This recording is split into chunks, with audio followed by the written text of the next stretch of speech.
Zašto kažemo da je ljubav slepa? Postoji razlog za to i evo sada ću da ispričam koja je priča iza toga.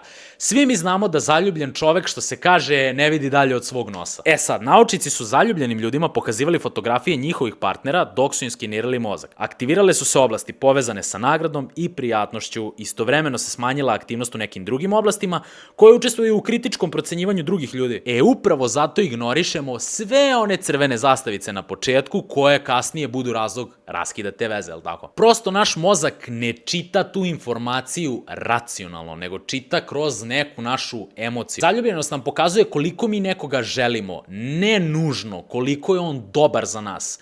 To tek vreme može da pokaže i pogotovo koliko mi dobro poznajemo tu osobu preko puta nas. Sve te stvari samo vreme može da pokaže. Zato ja mislim da hemija sama nije dovoljna za neki odnos. To je ono kad kaže, ali mi se volimo. Možete vi da se volite, ali nije to dovoljno.